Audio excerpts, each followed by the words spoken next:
extinct volcanoes in the Benden Mountains proved so suitable to the dragon men and women that they searched and found several more throughout Pern, and left Fort Hold and Ruapa Hold for the pastoral colonists, the Holders. However, such projects took the last of the fuel for the great stonecutters, originally thought to be used for the most diffident mining, since Pern was light on metals, and any subsequent holes and weirs were hand-hewn. The dragons and their riders in their weirs, and the people in the cave holdings, went about their separate tasks, and each developed habits that became custom, which solidified into tradition as incontrovertible as law.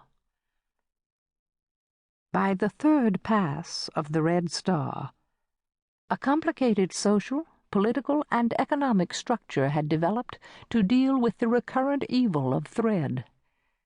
There were now 6 weirs, pledged to protect all Pern, each weir having a geographical section of the northern continent literally under its wings. The rest of the population, the Holds, agreed to tithe to support the weirs, since these fighters, these dragon men, did not have any arable land in their volcanic homes, nor did they have time for farming while protecting the planet from passes of the thread. Holds developed wherever natural caves could be found. Some, of course, were extensive, or strategically placed near good water and grazing. Others were smaller and less well-placed. It took a strong man to keep frantic, terrified people in control in the holds during threat attacks. It took wise administration to conserve food supplies for times when nothing could be safely grown. Extraordinary measures controlled population, keeping its number healthy and useful until such time as the thread should pass. And often children from one hold were raised in another hold, to spread the genetic pool and keep the holds from dangerous inbreeding.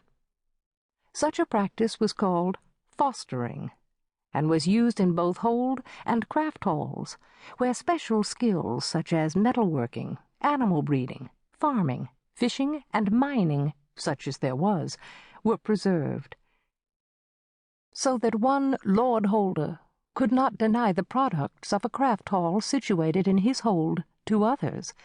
The crafts were decreed independent of a hold affiliation, each craft-master at a hall owing allegiance only to the master of that particular craft, who, as the need arose, took likely students in as fosterlings. Except for the return of the Red Star, approximately every 200 years, life was pleasant on Pern. There came a time when the Red Star, due to the conjunction of Rukbar's 5 natural satellites, did not pass close enough to Pern to drop the dreadful spores, and the Pernese forgot about the danger. The people prospered, spreading out across the rich land, carving more holes out of solid rock, and becoming so busy with their pursuits that they did not realize that there were only a few dragons in the skies, and only one weir of dragon riders left on Pern. In a few generations, the descendants of the Holders began to wonder if the Red Star would ever return. The dragon riders fell into disfavor. Why should all Pern support these people and their hungry beasts? The legends of past braveries, and the very reason for such courage, became dishonored. But in the natural course of events, the Red Star again spun close to Pern, winking with a baleful red eye on its intended victim. One man, Fla, rider of the bronze dragon Nementh, believed that the ancient tales had truth in them. His half-brother, Fnor, rider of brown Canth, listened to his arguments and came to believe.